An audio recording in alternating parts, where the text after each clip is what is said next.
Vamos lá, galera. A intenção dessa pílula de hoje é discutir um pouquinho a respeito desse processo de construção de um sistema de identidade visual.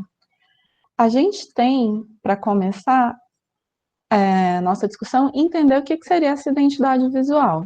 Então, você vai ter uma série de autores diferentes e esses autores trabalham com princípios diferentes, mas, na essência, a gente está falando de um conjunto de elementos gráficos que vão nos levar a identificar reconhecer um empreendimento, uma pessoa, um evento, uma empresa. E esses elementos gráficos, eles são os mais diversos possíveis. E a gente vai ver que essa construção é o que a gente chama de sistema. O que seria um sistema? São coisas diversas que, quando associadas, produzem esse sentido de atribuir identidade para um determinado empreendimento. Então, a gente precisa entender que quando a gente está falando dessa identidade visual, a gente está falando de uma materialidade visual que vai traduzir um conceito de marca. Só que marca é uma coisa um pouquinho mais ampla. A identidade visual, ela vai reunir aspectos gráficos, a marca ela vai reunir aspectos gráficos, que vem da identidade visual, aspectos comunicacionais e administrativos, que vão ser a base do conceito que aquela empresa carrega. Então, a gente vai estar trabalhando com produto, marca e experiência. Se a gente for buscar a ideia de marca nesse sentido mais amplo, eu trago para vocês um conceito que a professora Juliana Normando trabalha, que trata a marca como um conjunto de elementos que identifica e diferencia produtos e serviços no mercado. Mas não é só isso. A marca ela envolve que a experiência seja vivenciada pelo cliente ou consumidor para transmitir valores e atributos que englobam desde sentidos até percepções mais amplas. Vocês vão ver que eu vou trazer muita coisa da Juliana, porque ela trabalha a marca nesse sentido comunicacional, ela consegue trabalhar a marca num sentido mais amplo. Então, o que é essa experiência de marca? Eu não sei se todo mundo aqui é carnavalesco ou gosta de um bom e velho show, seja das coleguinhas, né, Juliana, ou seja, do bom e velho rock and roll, mas, assim, durante aí o período de 2014 e 2015, a Skol é aparentemente o empreendimento mais estável do mercado brasileiro, porque desde 2014 eu posso te garantir que em qualquer evento, 3 latão de Skol é R$ 10.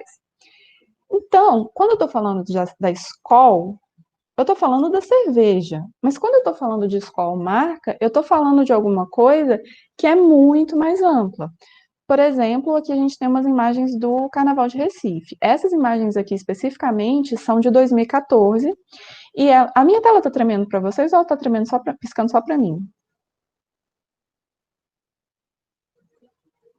Então, eu não sei o que está acontecendo. Eu vou descompartilhar a tela e volto para compartilhar daqui a pouquinho para ver se eu resolvo isso. Só um segundo. É aquele momento que todos os problemas técnicos aparecem na vida da pessoa. Bem-vindo às aulas online. Ah, tô vendo que tem alguns alunos nossos aí que já conhecem boa parte desses slides, uma galerinha que já está se formando, ó. Obrigado por terem vindo. Parece que não vai dar certo, vai continuar piscando. Então vamos lá na base do show mesmo. Faz de conta que é um strobo. Vou passar para o próximo para ver se para. A gente vai ter no Carnaval de Recife a Skol entrando com tudo, e ela entrou em vários carnavais Brasil afora com esse processo de identidade de marca dela, aonde ela financiava as experiências do pessoal. Então, em Recife, tudo era amarelo. Todos os ambulantes tinham os isopores fornecidos e adesivados com as cores da identidade visual da escola. E aí você começa, aos poucos, a associar uma experiência muito feliz que você teve com aquela marca. Tudo bem, a gente pode tirar a marca, porque você não gosta de beber escola, mas quem é do carnaval, quem é do show, quem é do furdunço, sempre associa esses momentos felizes com alguma bebida alcoólica. Então, essas associações é o que a gente chama de experiência de marca. Porque quando você lembra, se você pensar numa bebida ruim que te dá uma puta, eu falo palavrão, tá? Para quem não conhece. E ela te dá uma puta ressaca, você vai lembrar da ressaca quando você vê aquela coisa. E aí aquela experiência ruim vai ficar associada à marca, mesmo que a sua ressaca tenha muito mais a ver com o fato de você ter bebido 15 garrafas de vodka ao invés de uma dose. Mas é assim que a gente constrói marca, a gente está falando de experiências. Aí, se vocês precisarem saber um pouquinho mais sobre marca, eu estou indicando para vocês o canal da Julena. A Julena tem um canal no YouTube onde ela fala de publicidade. E aí vocês podem buscar a Julena Normando. E ela tem uma playlist só falando de marca. Inclusive, ela começa, o primeiro vídeo dessa parte é discutindo publicidade e design, dando uma pincelada nessa diferença entre o que é uma identidade visual de uma identidade de marca. E quando eu fiz esse print, ela ainda estava, acho que no 6º vídeo, já tem 7 vídeos, e ela vai falando de todos os aspectos envolvidos com essa construção de marca. E eu trouxe para a gente algumas pinceladas. Bom, para eu entender identidade visual e esse desenvolvimento de sistema, eu preciso compreender que eu estou falando de uma criação de identidade visual e que ela tem elementos primários, secundários, terciários, acessórios, mas que eu estou falando de uma criação de símbolo e logotipo que podem ou não ser associados, mas que eu também estou falando de uma criação do sistema com coisas maiores. Eu estou falando dos pontos de contato, eu estou falando das aplicações, eu estou falando do posicionamento dessa marca enquanto visualidade para a visão dos consumidores, dos usuários daquela marca. Então, eu preciso entender o que é um sistema de identidade visual. Por definição, ele é uma normatização que vai proporcionar unidade e identidade para todos os itens relacionados com um determinado objeto, com um determinado grupo, com uma determinada instituição. A identidade visual trabalha com aspectos visuais. Só que esses aspectos visuais, eles têm a ver com alguns aspectos que são comunicacionais e que são administrativos.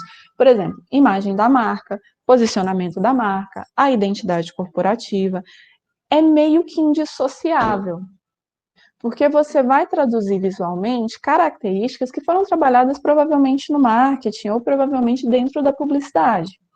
Então, você precisa entender que construir essa marca vai passar, por exemplo, para você relacionar a coisa com o patrimônio de um negócio. E o que é esse patrimônio? Patrimônio é tudo aquilo que a marca conquistou. Então, eu estou falando de tamanho, eu estou falando de know-how, eu estou falando da qualidade do produto propriamente dito, mas essa construção de marca, ela pega esse patrimônio e ela foca lá na frente, projetando como é que essa marca vai se situar, o que eu quero conquistar. Então, quando você forma esse brand equity, você está falando, na verdade, de como determinar o valor percebido daquele produto, porque o consumidor, ele vai enxergar muito além do produto em si. Ele vai associar ele com uma série de características. Só que essa associação, ela é uma construção. Você vai precisar agregar estratégias de marketing, de comunicação, de gestão e de design para você estabelecer uma determinada qualidade. Eu gosto muito de relacionar essa parte de design, porque parece muito que é do campo do design gráfico, mas você, por exemplo, pensar num liquidificador. Ju Donato, nossa professora Juliana, está aí, a Juliana comprou uma batedeira que dá, o que ela pagou na batedeira, que é uma KitchenAid, dá para comprar todos os eletrodomésticos da minha própria cozinha. Por quê? Porque eu fiquei só na funcionalidade do negócio. Então, tá batendo ali meu bolo de cenoura, meu liquidificador, ó, tá valendo. A Ju não.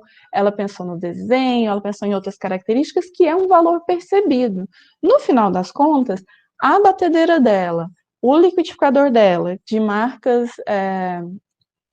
digamos assim, né, grandes, eles fazem o mesmo bolo de cenoura que o meu pobrezinho Philips Valita Britânia ali, mas ela topou pagar um valor maior pelo valor percebido que ela tem ali. Entendem? Só que esse valor percebido não chegou para ela porque ela passou pelo supermercado e, nossa, que liquidificador maravilhoso. Não, você tem toda uma construção de marketing, de comunicação e de gestão ali nesse processo. Aí, esse conjunto de percepções, crenças, ideias e associações cognitivas e afetivas, foco na emoção, que uma pessoa tem sobre um produto ou serviço é que vai condicionar os nossos hábitos de consumo. Então, essa lembrança de marca que a gente vai construindo, associando todas essas questões, ela se dá tanto pelo contato direto com o produto, e aí a gente não pode esquecer do design de produto, porque se o meu liquidificador, ele tivesse cortado a minha mão 0,1 vez, ele já estava no lixo. E isso tem a ver com design de produto. E no design gráfico, eu tenho toda uma construção da unidade visual, para quando eu olhar para aquele produto, para a embalagem, para a propaganda, para o anúncio da revista, eu consigo associar tudo isso e eu vou formando esse conjunto de lembranças que, de alguma maneira, vão tornar aquela marca lembrada de maneira positiva e, preferencialmente, de maneira exclusiva. Então, eu preciso entender esse posicionamento de marca. Ou seja, eu tenho um conceito central para essa construção. Eu vou basear a construção da identidade visual justamente na maneira como essa marca se comunica. E essa comunicação de marca, ela vai se dar justamente nessa síntese da estratégia de marca, do desenvolvimento de diferenciais competitivos perfeitamente percebidos pela sociedade e pelos consumidores. O que o Strunk está querendo dizer? Nem é um autor que a gente gosta muito, porque o Strunk, na nossa avaliação, nossa, eu digo dos professores do grupo de pesquisa, ele ainda trabalha muito com receita de bolo e a gente não gosta muito disso, mas aqui ele é bastante preciso, porque quando ele está dizendo que o meu consumidor tem que entender, não basta eu e a galera do marketing, a galera do design, achar que, sei lá, eu estou passando uma ideia de elegância, quando o meu consumidor não consegue enxergar isso. Então, a gente precisa focar nisso. Eu estou falando de um posicionamento de marca, ele vai ser a síntese da concepção da estratégia de marca, criação e desenvolvimento de diferenciais competitivos perfeitamente percebidos pela sociedade, pelos consumidores.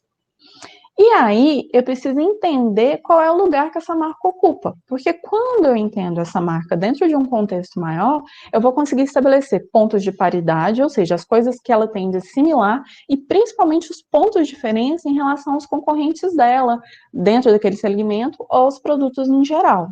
Então, para eu conseguir posicionar essa marca, eu preciso entender quem é seu público-alvo, e essa ideia de público-alvo eu gosto de comparar com uma bexiga de água, ou uma bexiga de tinta. Quando você joga uma bexiga, ela estoura num ponto específico e respinga em vários outros. Mas o alvo foi aonde ela caiu. O público-alvo é a mesma coisa. Você vai direcionar toda a sua comunicação para aquele local específico. Vai respingar em outros grupos? Vai atingir de alguma maneira outros grupos? Vai, mas não era o seu objetivo inicial. Então, você precisa entender como é que essa marca está situada no contexto geral dela. Por quê? Porque eu vou ter os meus concorrentes diretos e os meus concorrentes indiretos. Vamos pensar aqui, uma pessoa que gosta de café. Uma pessoa que gosta de café, se ela tiver dinheiro não é problema, tá? Ela tem todo o dinheiro do mundo. Vocês acham que ela vai preferir comprar um café, sei lá, de um grão vindo diretamente da Colômbia, numa torragem perfeita, ela vai ali no supermercado e vai comprar um maratá da vida? Maratá e este café gourmet, eles têm de paridade serem cafés.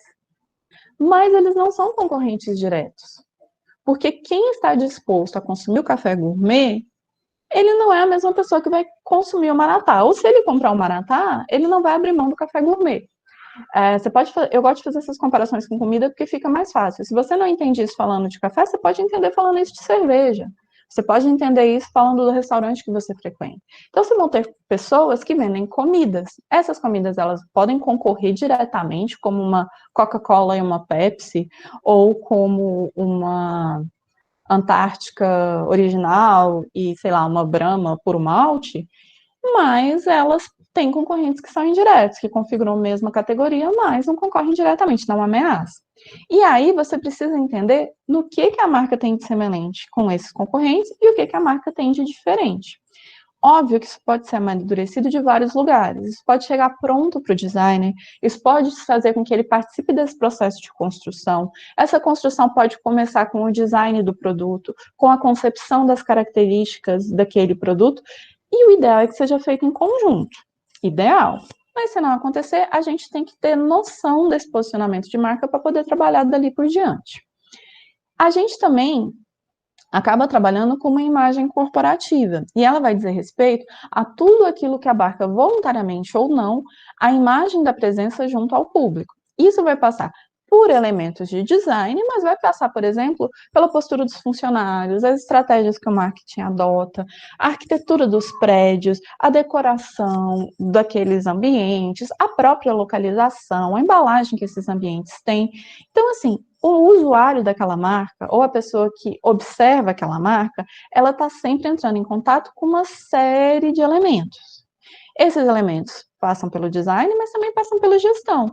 Se eu não tiver um bom treinamento, aqui a gente está falando da TAP, que é uma empresa portuguesa de aviação. Quando eu olho para esse uniforme da TAP, eu chego e esqueço que, via de regra, ela sempre perde uma mala por voo. Ou que ela deixa pessoas esperando no chão do aeroporto, entendem? Então, o que eu tenho? Eu tenho uma construção que ela é visual, mas ela também vai passar pelo treinamento, pela maneira como eu trato meu consumidor, e isso tudo é imagem corporativa. Então, quando eu estou falando de um desenvolvimento de identidade visual, eu tenho que entender o contexto da minha marca, eu tenho que entender o que eu estou esperando daquele sistema de identidade visual, e eu tenho que traduzir tudo isso de maneira visual, o meu conceito de marca.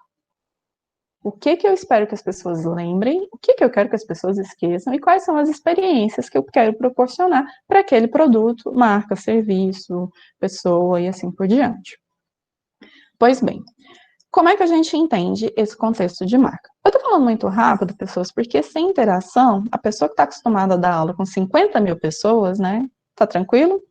Eu vou fazer o seguinte, se precisar que eu desacelere, a pessoa abre o áudio e fala assim, Dani, peraí, ou se alguém vê no chat, faz esse favorzinho para mim, porque eu fico na outra tela e aí eu não consigo ver o chatzinho aqui, tá? Então vamos lá. Quando eu estou falando desse contexto da minha marca, eu preciso lembrar daquelas perguntinhas do posicionamento. Quem é o meu público? Quem é meu concorrente direto? No que eu quero parecer e no que eu quero me diferenciar dessa galera toda. E aí eu vou desenvolver uma identidade visual eficaz a partir do momento que eu aprofundar essas questões, porque aí eu vou adquirir informação suficiente para balizar as minhas decisões no futuro. A gente vai ter uma série de ferramentas para fazer isso. A gente tem para os componentes do grupo disponíveis alguns vídeos onde a gente já tratou de briefing, de ferramentas de criatividade, desse processo de construção projetual, mas a gente precisa entender o conceito, entender as referências que aquele público tem, compreender quais são os aspectos relacionados à gestão da minha marca e aí entender como é que eu vou transformar isso numa visualidade capaz de traduzir, de construir essa lembrança que eu estou propondo. Então, o que eu tenho? Eu vou ter um processo onde, inicialmente, eu vou desenvolver uma familiarização com esse universo. Então, eu vou passar por uma série de ferramentas. Eu posso, por exemplo, trabalhar com criação de personas, mapas, painéis semânticos e mapas mentais que vão dizer respeito ao meu público especificamente. Eu vou ter referências de como essas pessoas decidem, do que elas gostam, do que é importante para elas. Ou eu posso, por exemplo, me ater à concepção da gestão da marca, que é, por exemplo, um mapa de stakeholder. Stakeholder é todo mundo que interessa naquele processo. Sabe toda aquela experiência que eu narrei? Eu vou ter pessoas, elementos chaves nesse processo. Se a gente for pensar num evento, por exemplo, no evento eu tenho a pessoa que foi lá assistir o evento, eu tenho palestrante, eu tenho organização, eu tenho os fornecedores. Todas essas pessoas têm um papel mais ou menos importante na percepção, na experiência que eu produzo com aquele evento. Todas essas pessoas são stakeholders, eu só preciso entender o papel deles. E aí a gente mapeia esses stakeholders. Eu posso, para esse mesmo evento, planejar uma jornada do usuário. O que acontece com essa pessoa desde o momento que ela toma conhecimento daquele evento até ela sair com o certificado na mão? Quais são os passos por onde ela passa? Tudo isso são ferramentas dentro do design, que são usadas também dentro da comunicação, por que não? Que me permitem aprofundar aquelas perguntas do posicionamento de marca. Eu entendo todo o contexto da minha marca, eu entendo com quem que ela está falando e eu entendo como ela pode dizer aquilo que ela definiu que ela vai dizer. Então, quando eu entendi o contexto da marca, eu preciso entender para que aquele sistema funciona. Então, o objetivo principal sempre vai ser identificação e memorização de um objeto a partir de uma apresentação visual. Mas a gente pode ter uma série de outras coisas aqui. Eu posso, por exemplo, influenciar o posicionamento daquela instituição junto aos similares. Lembrar a concorrência? Então, eu posso querer me diferenciar, eu posso, por exemplo, querer pertencer a um nicho. Perdão, pessoas, tosse é sempre um clássico quando temos aula com a Dani. Ainda bem que eu não estou usando máscara, porque senão eu não sei o que eu ia fazer. Mas bora lá. Se eu estou falando de um nicho, por exemplo, da TV brasileira, vocês vão ver que quase todas as marcas, elas partem de um globo. Elas têm essa ideia de brilhante. Então, essas marcas de TV, como vocês estão vendo, são todas muito parecidas. Então, eu posso querer me misturar no nicho. Mas, às vezes, isso pode, assim, a gente dá aquela exageradinha. Quem nunca comprou um iogurte grego da Danone quando queria comprar da Nestlé? As embalagens são muito parecidas. O tipo de tipografia usada é muito parecido. O tipo de representação visual daquele produto é muito, muito igual. Então, ela pode me induzir ao erro. Só que, gente, na boa, é preciso ter limites. Isso, a Piratas do Picuí é uma pizzaria que tem aqui em Maceió, ou tinha, né? Porque com a pandemia só Deus sabe o que aconteceu, que ela ficava ali na Via Expressa. Eu acho até que ela fechou há um tempinho atrás. E ela tinha essa marca aí. E por anos, eu e Mari Renes, que é a outra professora de design gráfico aqui da UFAL, a gente passava e falava assim, de onde a gente conhece aquele pirata? É a marca do pirata do Rum, da Montila. É exatamente o mesmo cara. Então, se você queria pertencer a um nicho, galera, limites, pelo amor de Deus, tá? Outra coisa que eu posso querer do meu sistema de identidade visual é um controle de estoque, de pessoal, de patrimônio da minha instituição, de maneira que tudo que me pertence, eu enquanto marca, ele tem um registro visual daquilo ali. Um jeito bom de vocês pensarem nisso é laboratório de exame clínico. Vocês já entraram no laboratório de exame clínico? Todo mundo uniformizado, aí até o garrote, aquele elastiquinho que colocam no seu braço, ele já tem uma característica específica daquela marca, porque as pessoas começam a associar toda a experiência que ela tem ali dentro com aquele patrimônio. Então, o sistema de identidade visual, às vezes, ele pode não servir para uma comunicação externa, mas para estar ali dentro daquela empresa. E também eu posso ter uma ideia de um sistema que ele quer persuadir para obter lucros, promover a minha marca e consolidar a minha empresa dentro de um determinado segmento. Então, ele vai ter um desenvolvimento de peças promocionais muito maiores. E, normalmente, eles vão estar conectados a características que aquela marca gostaria de transmitir. Inovação, jovialidade, espontaneidade. Vocês podem pensar, por exemplo, nas publicidades que a gente tem do último iPhone 11. O iPhone 11 ele está investindo em TV aberta e aí ele está fazendo alguns teaser, alguns pequenos vídeos que são gravados com aquelas figurinhas que você tem do sistema do iPhone. Embora todo mundo fique igual, descobri que Judonato e Mirella têm exatamente as mesmas figurinhas, não sei como, mas tem, eles pegaram pessoas e fizeram toda uma animação com depoimentos de pessoas, mas usando aquela figurinha que você só consegue fazer a partir do iPhone, porque ele já faz seu mapeamento lá, o seu registro de detecção dos pontos da face para poder destravar o celular, eles já usaram aquilo como uma característica. Aquilo fala de inovação, aquilo fala de jogabilidade, aquilo fala de características que só a Apple, só o iPhone pode proporcionar. Então, é promocional, é para definir a hegemonia da marca e funciona dentro daqueles objetivos. Um sistema não necessariamente tem apenas um objetivo, ele pode ter todos esses. Isso é que vai determinar, por exemplo, a extensão das peças que vão ser desenvolvidas dentro ali daquele sistema de identidade visual. Aí a gente chega na parte que realmente nos interessa. Como é que eu vou tornar tudo isso que eu falei até agora numa tradução visual desses conceitos? Porque a identidade visual, ela faz justamente isso.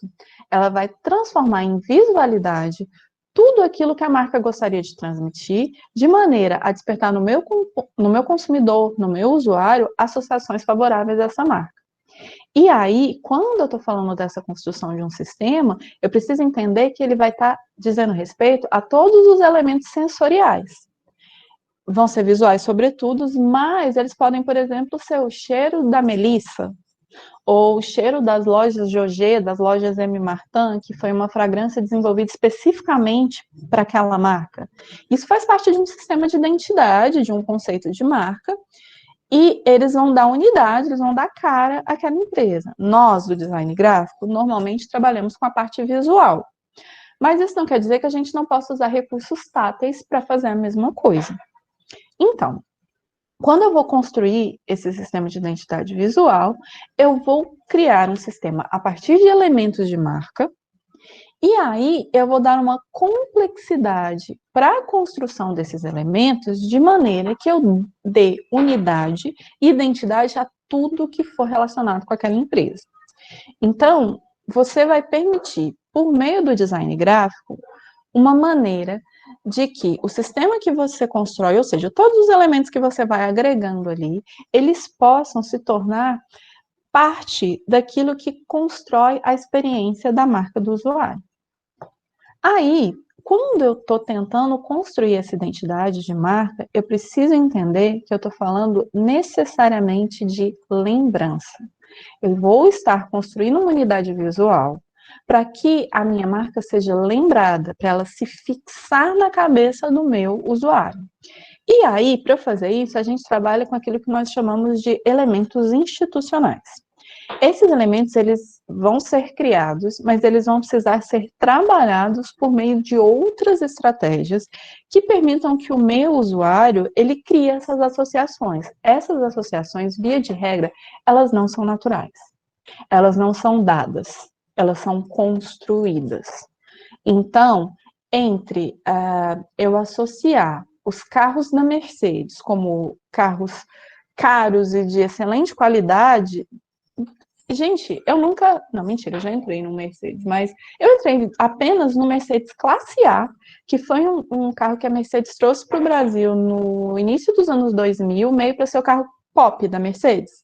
Então, foi a única vez que eu entrei no Mercedes na vida, mas ninguém tira de mim a certeza absoluta de que o Mercedes é um carro fantástico e sensacional. Tem a ver com a minha experiência com o produto? Tem a ver com o produto em si? Não, tem a ver com uma construção de estratégias que me vendeu essa imagem. E quando eu falo de carros caros e de qualidade, eu penso na Mercedes. Se a gente for pensar em termos de custo, de quem tem acesso e até de design, alguns modelos da Mercedes, sei lá, uns Porsches, a gente tem coisas bastante parecidas. Mas eu associo o Porsche como um carro de Playboy. E o da Mercedes eu não associo, me parece mais um nome de negócio. Como é que isso chegou na minha cabeça? Não sei te dizer como, mas eu sei te dizer quem.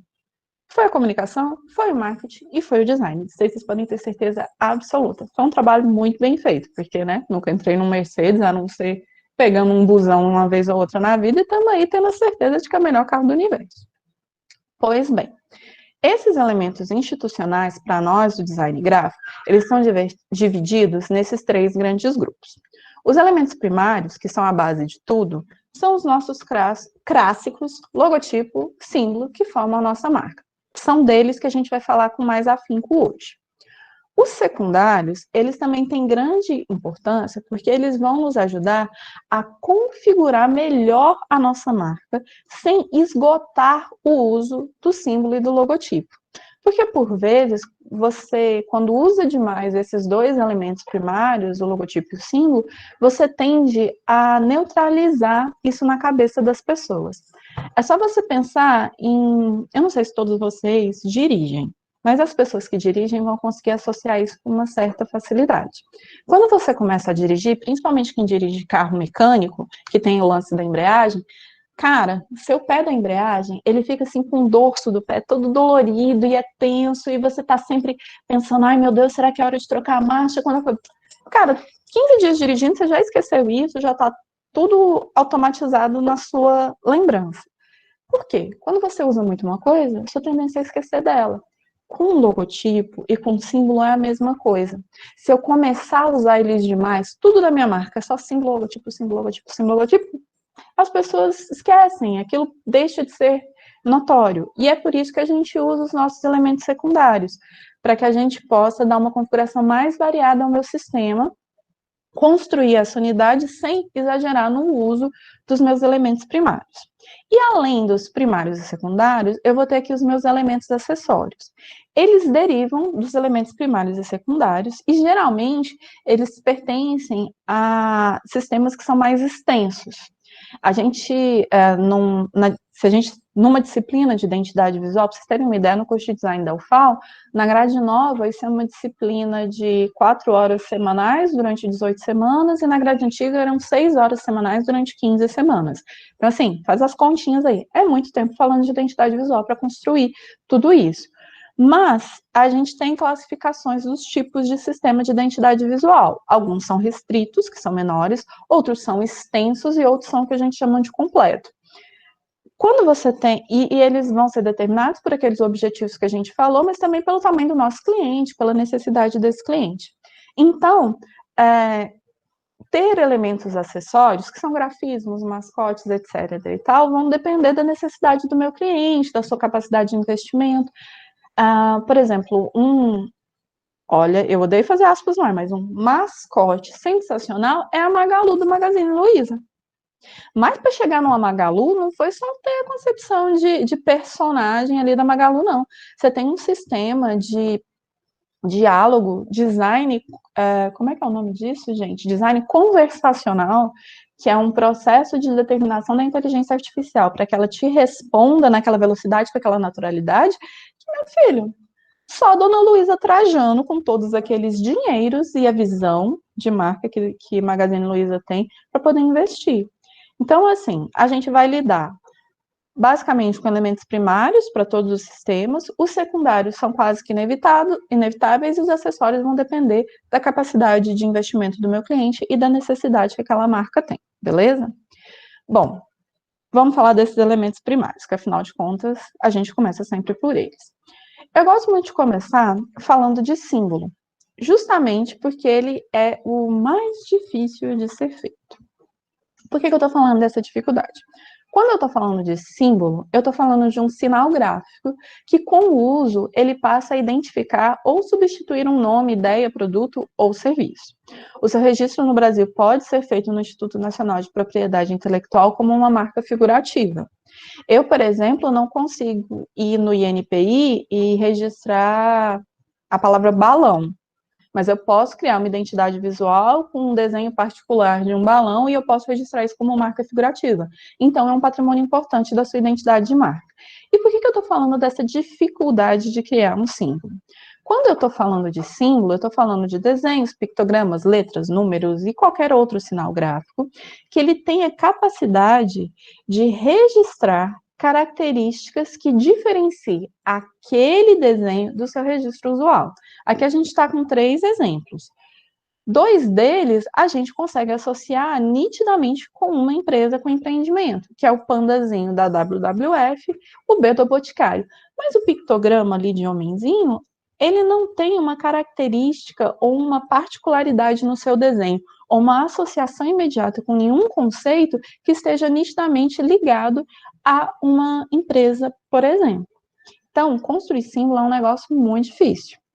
Por quê? Porque demanda de capacidade de síntese. O símbolo, ele precisa ser de rápida identificação, leitura imediata e que a gente consiga construir essa associação com a empresa de maneira mais clara. Para isso, eu preciso evitar excessos de elemento que me levem a uma associação confusa ou pejorativa. Se vocês digitarem no Google símbolos equivocados, ou símbolo errado, ou símbolos engraçados, vocês vão ver coisas que até Deus duvida. Então, como é que eu vou adquirir essa capacidade de síntese?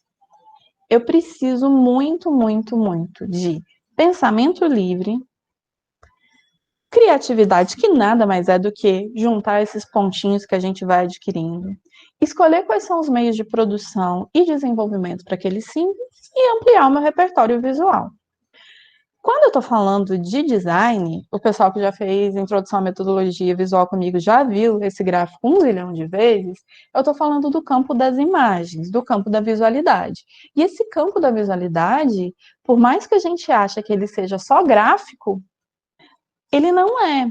Ele é óptico, ele é verbal, quando eu falo de metáfora, de descrição, ele é perceptível, ele é mental e ele é gráfico. Então, a gente precisa associar todos esses campos para gerar uma imagem que sintetize um conceito e que seja possível de ser associada com uma marca em específico.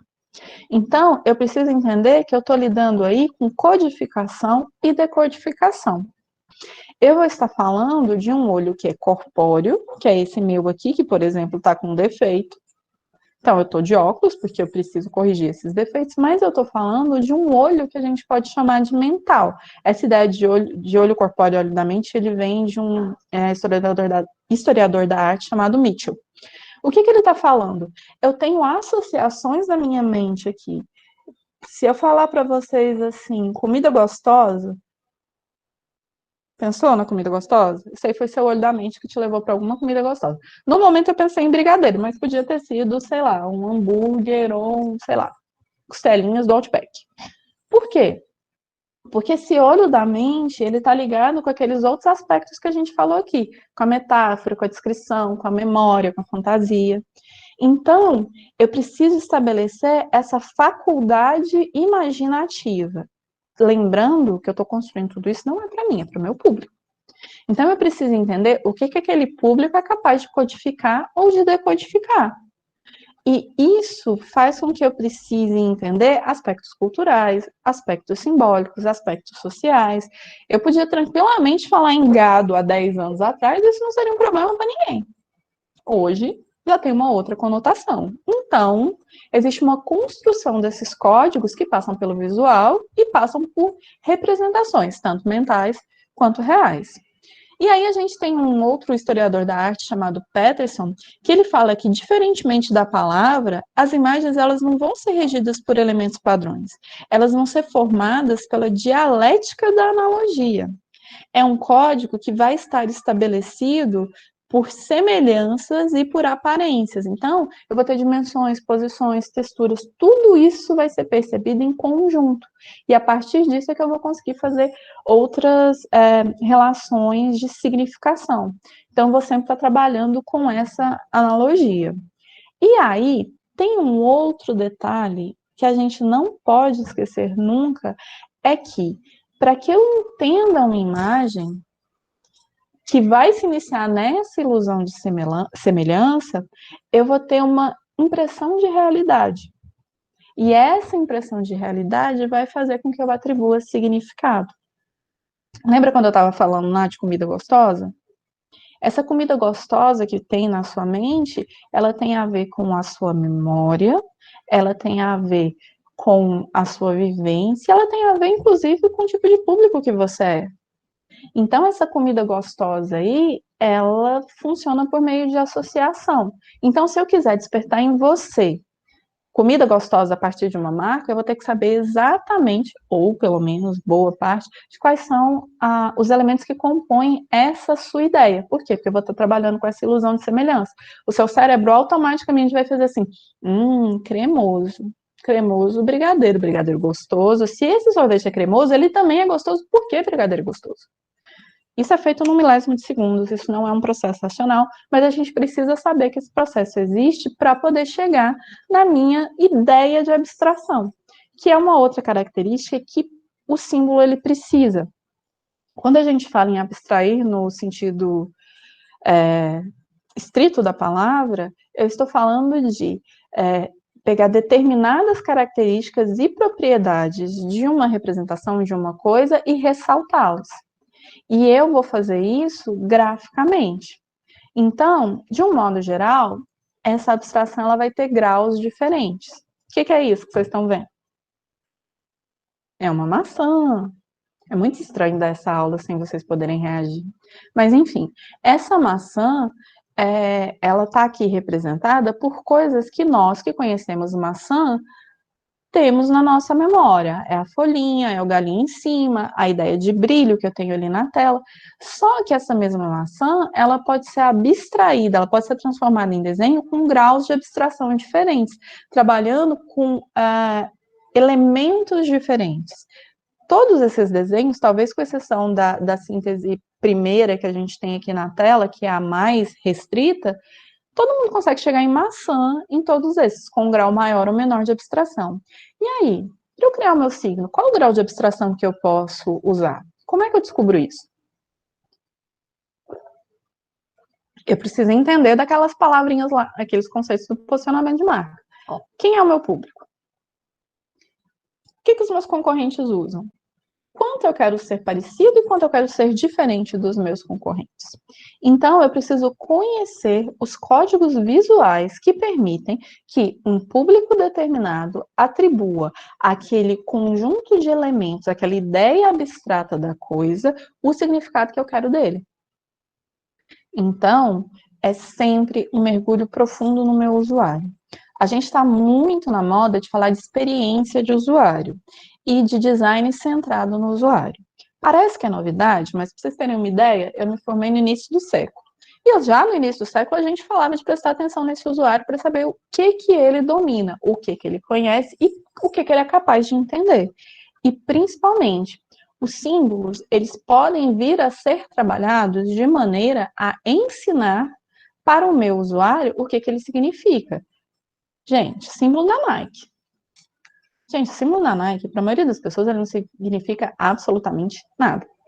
Ele é uma abstração muito, muito, muito, muito, muito abstraída de uma deusa da vitória, né? Nike, Vitória, Esportes, que virou aquela redução mínima que a gente tem ali, e hoje em dia a gente identifica eles numa fração de segundos. Isso não se deu simplesmente porque ele é, em termos de design, o melhor símbolo do mundo. É porque aquilo se dá a partir de um conjunto de inserção daquele símbolo no mercado.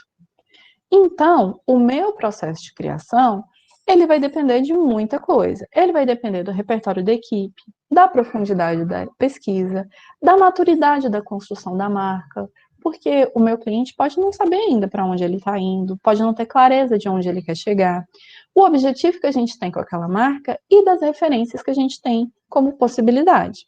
Aí eu trouxe para vocês alguns exemplos de criação de símbolo que eu gosto muito. Esse daqui é o símbolo da 10ª Bienal Brasileira de Design Gráfico, promovida pela ADG Brasil, que é a Associação de Designs Gráficos do Brasil. O que é isso daí? Não sei. Quando você descobre o que é, cara, você fica fã na hora. O símbolo ele foi desenvolvido de maneira que, a partir de que você coloque no centro dele qualquer objeto circular espelhado, você vê o mapa do Brasil. Ele foi desenvolvido por um escritório de arquitetura e design chamado PS2 em São Paulo, e o nome do designer é Johnny Brito. E, cara, é genial, porque ele é uma abstração total. Ele funciona, as cores são marcantes, ele tem boa aplicabilidade em materiais gráficos, mas ele tem conceito. E esse tipo de conceito é que faz com que a marca ela vai ganhando solidez, porque se você conseguiu ter uma profundidade de pesquisa para chegar nesse resultado, você tem outros elementos com os quais você pode trabalhar, entende? Mesmo que você, jovem designer, que um dia viu essa marca, nunca foi apresentado a esse ponto de partida dela ou a esse conceito, você pode ter certeza que para chegar nesse conceito de símbolo que vocês estão vendo, muito material foi gerado e que permitiu que essa marca funcionasse ali dentro daquele contexto. Uma outra marca que tomou por partido uma característica do lugar, por exemplo, que foi uma estratégia bem interessante, é a marca do BH Shopping. O BH Shopping é um dos shoppings mais antigos de Belo Horizonte e ele foi gerado perto desse trevo. A marca do shopping, ele é esse prédio aqui que a gente tem na base da imagem, ela foi gerada a partir desse trevo. E a gente tem uma série de outros exemplos. A marca da Centauro, C da Centauro, é uma abstração, por exemplo, de uma pista de corrida. A gente tem, por exemplo, a marca dos Jogos do Rio. A gente fala muito de visual, visual, visual, visual. Mas a marca dos Jogos Olímpicos Rio 2016, ela é uma marca que ela foi concebida enquanto objeto. Eles tinham um desafio, que era cumprir 12 itens de um briefing. 12 itens de um briefing, galera, é uma loucura. Você tem que ser inovador, refletir a cultura local, evitar estereótipo, estar alinhada com os valores olímpicos, inspirar e emocionar diversos públicos. Gente, Jogos Olímpicos. Eu estou falando de todas as culturas do mundo dito civilizado. Eu preciso ser dinâmico, ser alegre, refletir o jeito apaixonante de celebrar do brasileiro, refletir o jeito carioca de viver e receber, ter entendimento universal, gerar alto valor agregado e manter-se atual até 2016, porque a marca dos Jogos 2016 ela é criada pelo menos 6 anos antes, as marcas dos Jogos Olímpicos são criadas 6 anos antes. Eu, por exemplo, se fosse o designer dos Jogos Olímpicos de 2020, eu teria cometido um araquiri, porque foi a ideia mais genial do universo, a bandeira do sol nascente, 2020, aí vem essa pandemia estragar tudo e mandar os jogos para 2021. Eu tenho dó desse design. Mas vamos lá. Esses Jogos Olímpicos, essa ideia, essa solução, ela vinha de um resultado de muitas misturas de povos, de atletas, de cultura. Então, ela foi pensada sempre em cima de conceitos muito abrangentes. E aí, ela é a primeira marca tridimensional da história dos Jogos Olímpicos. E ela foi gerada a partir das paisagens do Rio de Janeiro. A gente consegue ler a palavra Rio, se a gente for viajar na abstração. A gente tem parte da arquitetura representada ali, a gente tem o dinamismo, a gente tem, isso é uma marca de uma empresa de design chamada Tátil, e é uma das marcas, uma criação de símbolos das mais legais. Então, um bom símbolo, ele vai ser de fácil compreensão, ele vai ser de fácil memorização, ele vai ter poucos elementos e ele vai ser original. Vai sair de primeira? Não. Vai sair do jeito que você pensou? Não. Você vai fazer o quê? Você precisa testar, testar, testar. Prototipar, testar. Como é que você chega em tudo isso? Você precisa se inspirar em produtos relacionados à marca. Você precisa se inspirar nas referências físicas do lugar aonde você trabalha. Você pode se inspirar nas referências imagéticas do consumo, do conceito da marca. E você pode usar diferentes níveis de abstração, sempre balizados pelo tipo de público que você tem. Então, a gente tem aqui 4 estratégias que podem gerar um símbolo forte. E você pode mesclar essas estratégias. E aí, a gente tem uma classificação de símbolos que eu vou passar rapidinho só para vocês entenderem as milhares de possibilidades que vocês têm. A gente tem 4 grandes tipos de símbolos: tipográficos, figurativos, ideogramas e abstratos. Os tipográficos, eles vão derivar das letras iniciais do nome. Lembrando que ele não é o logotipo. Eu não tenho a grafia completa do nome. Eu geralmente tenho iniciais, ou da própria marca, ou alguma derivação dessas combinações de monogramas de ideia. Então, eu tenho meus logotipos, os meus símbolos de origem tipográfica: Louis Vuitton, Chanel, Honda, Boticário, acho que é Dolce & Gabbana esse? Não, é Gucci, perdão, é Gucci. Então, a gente tem outro tipo de símbolo que são os figurativos. O que é um símbolo figurativo? Eu vou olhar e eu vou saber o que é. É o jacaré da Lacoste. Tudo bem que ele é inspirado no nome do apelido que o dono da Lacoste tinha quando ele era jogador de tênis. A gente sabe disso só de olhar para o jacaré? Não, mas a gente sempre vai lembrar do crocodilinho da Lacoste. Eu tenho a menininha lá do Janis, eu tenho a maçã da Apple, grande sacada, e vocês ainda gostam dessa marca, eu fico impressionada com isso. A gente vai ter os ideogramas. O que são esses ideogramas? Eles representam uma ideia por meio de uma figura estilizada. E aí, esse conceito, ele vai estar transmitido ali. Ele vai ser um meio termo entre os símbolos que são figurativos e os símbolos que são completamente abstratos.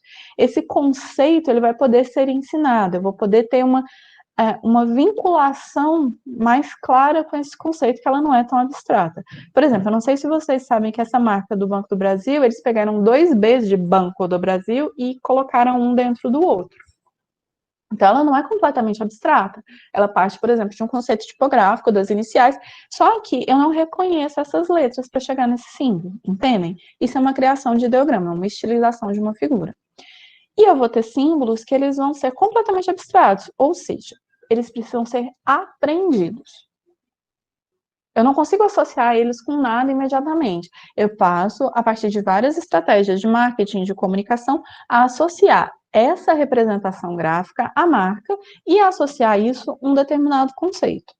A escola, durante muito tempo, trabalhou com essa ideia do desce redondo. Então, esse desce redondo, ele não está nítido numa seta marrom, vermelha, não sei, depende de como você quer chamar isso, em cima de uma bola amarela. Eu precisei aprender que isso daí significa que desce redondo. Então, ele precisa, quanto mais abstrato, maior é o investimento que eu tenho que ter para que o seu significado seja aprendido. O que não quer dizer que ele não seja pregnante. Ele pode ser extremamente pregnante sem que o meu público necessariamente saiba o que ele significa, e esse aprendizado pode ser adquirido com o tempo. E aí a gente vai ter os nossos símbolos mistos. Eles vão reunir estratégias de construção diferentes. Por exemplo, o símbolo da Unilever, ele é um U. Então ele pode ser tipográfico? Só que esse U, ele é formado da estilização de várias figurinhas, que são também representação da infinidade de marcas que a empresa Unilever agrega. Eu tenho a pombazinha do Dove, eu tenho a colherzinha, acho que da Nestlé, eu tenho uma série de elementos que formam esse U. Então, são estratégias mistas. Se eu pego, por exemplo, a marca do Carrefour, eu tenho a bandeira francesa, eu tenho a letra C da palavra Carrefour, né, fazendo uma alusão à inicial, mas eu também tenho uma construção que tem a ver com a ideia de quarteirão, que é o que Carrefour pode significar. Se eu pego a Nestlé, eu estou indo para a palavra nest, que é ninho, então ela é figurativa, mas ela é ideográfica porque ela é conceitual. Entendem que são estratégias diferentes? Então, eu tenho tipos de símbolos, eu tenho uma classificação para facilitar que você, designer, saiba das possibilidades que você tem enquanto estratégia. Mas você pode mesclar essas estratégias para produzir o quê? Uma representação gráfica que seja única e que possa ser associada com a sua marca e com aquilo que ela quer representar e a maneira como ela quer ser lembrada. Então, quando você vai desenvolver um símbolo, eu faço 5 recomendações para você. Não para na primeira solução. Experimenta, experimenta, experimenta, experimenta, experimenta, vai fundo. Segunda coisa, crie um símbolo que seja de fácil compreensão, porque o investimento para você ensinar esse significado tem que ser menor.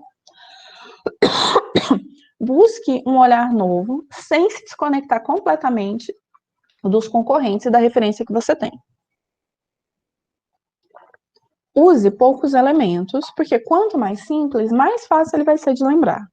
E faça um estudo da forma. Junte conceito, mude o ponto de vista original, experimente, estuda de um jeito, estuda de outro.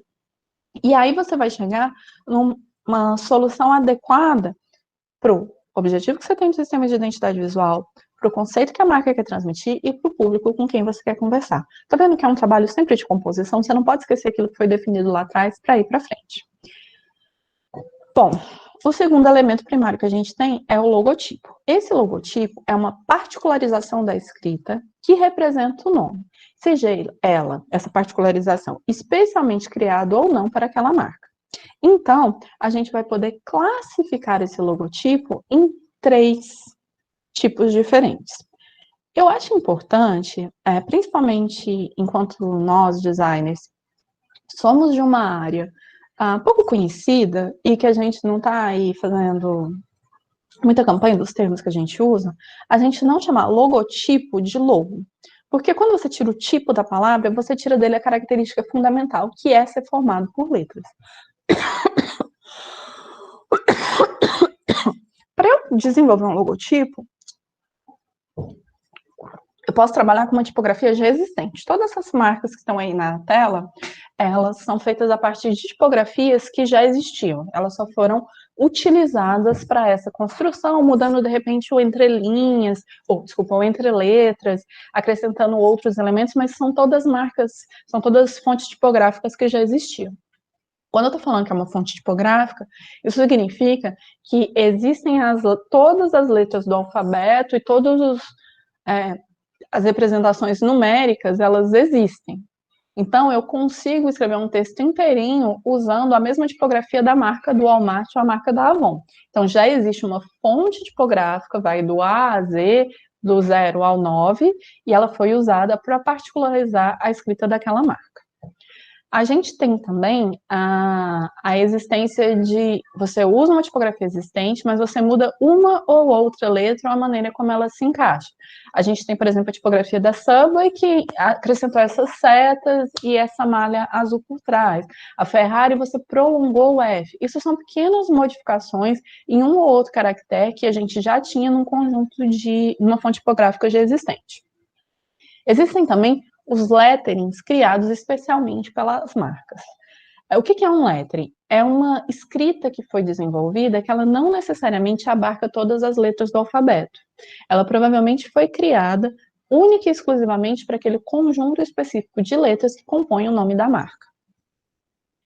Hoje em dia, se você pensar na criação da marca, essa marca da Disney é a partir da assinatura do Walt Disney. Se você for em qualquer site de fonte digitar Disney, você consegue todas as letras do alfabeto escritas de maneira similar à assinatura do Disney. Mas isso foi feito posterior.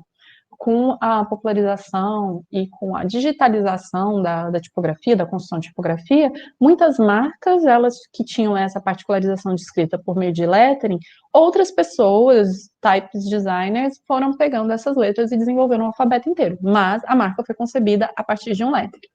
E a gente tem os monogramas. Aí, a gente precisa ter muita atenção na hora de classificar, porque para eu saber se aquilo é um monograma ou um símbolo tipográfico, eu preciso entender o sistema inteiro, saber como é que ele está sendo usado. Geralmente, os monogramas, eles são usados para substituir o nome da marca. Você nunca vai ver associado ao SBT escrito Sistema Brasileiro de Televisão. O logotipo do SBT é o mesmo símbolo, entendem? A mesma coisa com a CNN. Aí, a gente tem uma outra possibilidade que é associar a uma tipografia determinados grafismos que vão dar uma característica única. Por exemplo, a Ancine, você tem a tipografia que já existe e foi acrescentado uma fita verde e amarela que lembra a ideia de rolo de filme, porque é a Agência Nacional de Cinema, mas a tipografia, ela não é exclusiva da Ancine, mas o fato de você colocar essa fitinha aí faz com que aquele logotipo ganhe características específicas e se torne exclusivo. Mas, por favor, tenha cuidado, porque, às vezes, um espacinho assim entre uma palavra e outra faz você chegar em umas coisas que... Gente, por favor, teste. Não passa essas vergonhas, não, tá? Então, quando eu estou falando de logotipo, tem duas características referentes ao uso de fontes de caracteres tipográficos que eu preciso ter em mente. Quando eu estou falando de logotipo, o primeiro que está aí na tela, que é a legibilidade, ele tem uma característica mais importante. Por quê? Quando eu estou falando de legibilidade, é a capacidade que quando eu olho para aquela letra, enquanto leitor, eu consiga distinguir uma letra da outra. Então, quando eu estou falando de um logotipo, eu preciso que a pessoa leia o nome da marca. E para ela ler o nome da marca, é muito importante que eu identifique cada uma das letras. A leiturabilidade, por exemplo, é uma característica da tipografia como ela se comporta em textos maiores. A construção das palavras, o espaço que eu tenho entre uma palavra e outra, se aquilo cansa ou não a minha leitura. Aqui eu tenho isso visualmente. Eu tenho, por exemplo, uma legibilidade alta, ou seja, eu consigo identificar cada uma das letras ali. E na outra, eu tenho uma legibilidade mais baixa. Eu não sei, por exemplo, se está escrito fazer uma sopa para nós, mas podia ser sanós, podia ser aquele U complicado. Então, eu não consigo identificar cada um dos caracteres, então é uma legibilidade baixa. Aqui embaixo, a gente já tem exemplos de leiturabilidade. Vocês concordam comigo que eu posso identificar o texto, ler o que está escrito, mas que demanda um certo esforço? Esse esforço quer dizer que tem uma leiturabilidade baixa também. Então, eu preciso entender que tipografia tem essas duas características. O que eu vou usar no meu logotipo? O foco é na legibilidade. Então, como é que eu vou tornar o meu logotipo expressivo? A Ellen Lupton, ela fala, inclusive, da gente agregar processos físicos, como rompimento, expansão, migração, para expressar isso tudo através do espaçamento e arranjo das letras. Isso vai fazer com que a minha tipografia ela seja expressiva. Então, se o foco é que aquela configuração seja marcante, eu preciso fazer arranjos visuais que levem a isso tudo para mim. O que eu posso fazer para fazer isso? Eu posso modificar o desenho de caracteres, eu posso alterar tamanhos de letras, eu posso trabalhar o espaçamento entre as letras, eu posso fazer inversão ou intercâmbio de algumas letras, sobreposição, eliminação. Então, numa identidade visual, eu tenho que ter como meta o equilíbrio, a harmonia entre o significado da palavra e a maneira como ela se apresenta. Lembrando que essa construção de logotipo, se eu desenvolver um símbolo antes, eu preciso ter um diálogo entre a maneira como o logotipo se apresenta e a maneira como esse símbolo se apresenta. Então, assim como no símbolo, eu preciso experimentar. Eu preciso pensar em milhares de possibilidades aí para que eu consiga representar graficamente o conceito da minha marca através da escolha da fonte. Eu preciso pesquisar. Vocês têm muita sorte. Vocês sabem o que é muita sorte? Eu sou de uma época que quando você achava fonte, você tinha que salvar no seu computador, porque você corre o risco de nunca mais achar aquele pacote de fontes na vida para baixar. Fora que eu sou de uma geração que fazia o quê? Pirataria. Se vocês entrarem em qualquer um desses sites listados aí do lado, da fonte, Urban Fonts, FontSquirrel, todos eles você tem fontes para uso gratuito. O que você vai fazer? Quando você baixa lá aquele arquivozinho RAR da fonte, sempre vem um TXT, sempre vem um arquivo escrito me leia. Leia. Ali ele te conta para que aquele autor está liberando o uso. Eu não sei se a Débora ainda está aí, mas o projeto de Design Gráfico 1, onde elas desenvolviam identidade visual, o grupo dela encontrou uma fonte tipográfica pronta, que estava liberada para uso não comercial. Elas simplesmente mandaram um e-mail para a moça que fez, perguntando, vamos fazer um trabalho de faculdade, posso usar a sua fonte? Posso. Pode ir para o portfólio, pode ir para o Behance, ela tem o documento da mocinha falando que estava tudo liberado. Então, assim, hoje em dia, a maioria dessas fontes tipográficas, elas têm limitações de uso, mas às vezes esses usos são pagáveis. Antigamente, você pagava, sei lá, 16 mil reais por uma fonte, quando eu era jovem. E era uma época que 16 mil reais valia 16 mil dólares, né? Então, era muitos dinheiros. Hoje em dia, você consegue comprar uma fonte por 50 reais, 100 reais, você consegue usar fontes grátis. E aí, assim como o logotipo, você tem que experimentar. Você pode brincar com as terminações, você pode brincar com a anatomia da fonte, você pode brincar com a relação de cor e textura dessas fontes. E aí, quando você cria um logotipo, o que você tem que ter em mente? Você tem que pesquisar o nicho de mercado para não se aproximar demais nem se afastar demais dos seus concorrentes daquele segmento. Você tem que ter certeza que aquela marca vai ser lida como ela foi planejada para ser lida, porque, né, não custa nada lembrar. Kid Sex Change, eu tenho certeza que não foi a ideia desse grupo de intercâmbio, não. Então, você tem que ter certeza que aquela marca que você criou vai ser lida como ela foi projetada. Você tem que lembrar que criatividade e pensamento livre, eles vêm da junção de repertório visual amplo e muita experimentação.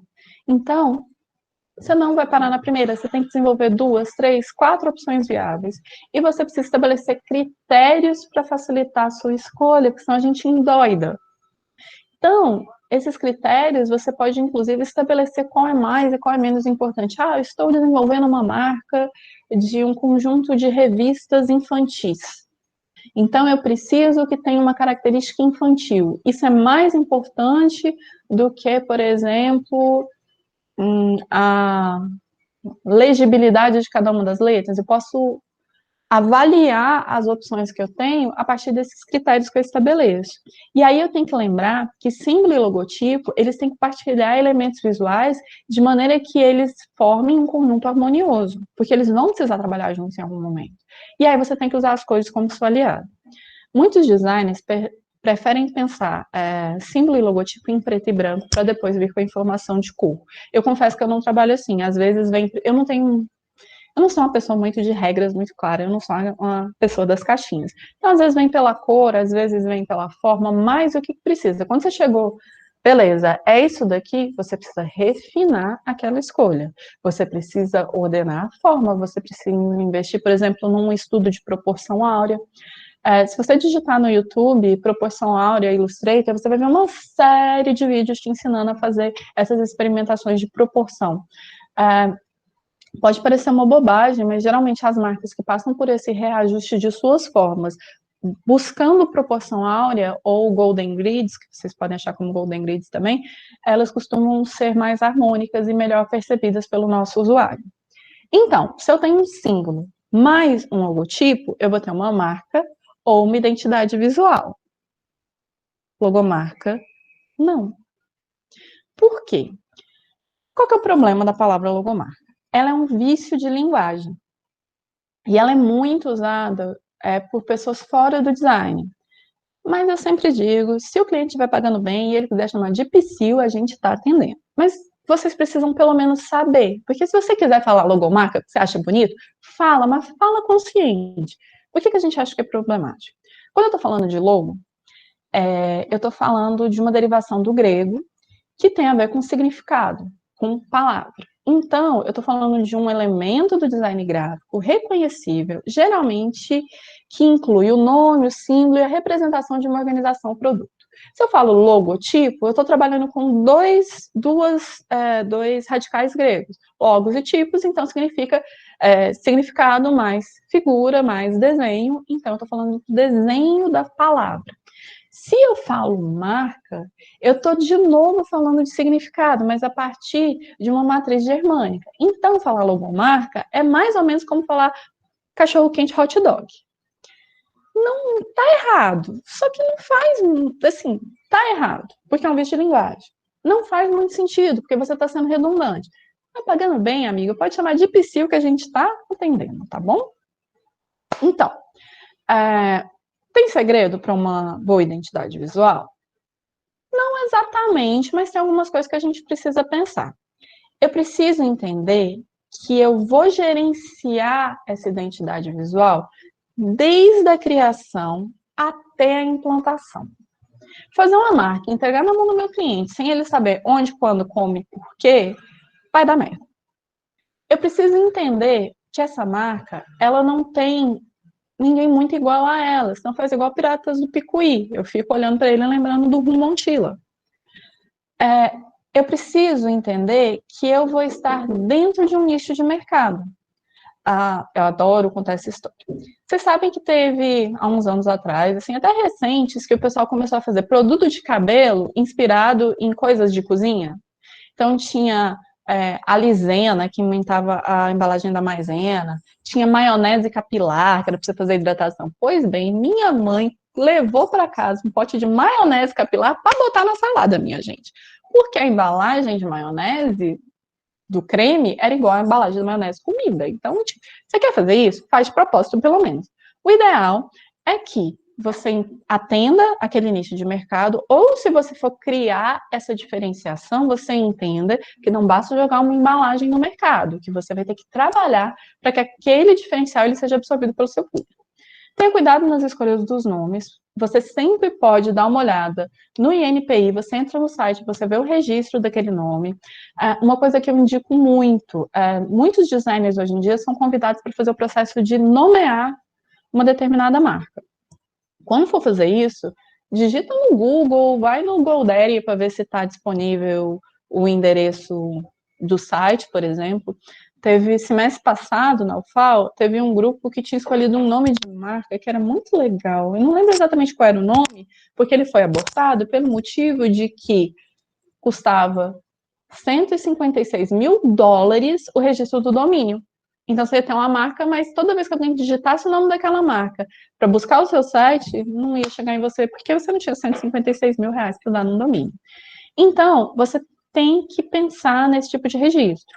E aí é sempre importante você ter o usuário como foco do seu projeto. A marca é desenvolvida para ele, ela não é desenvolvida para você.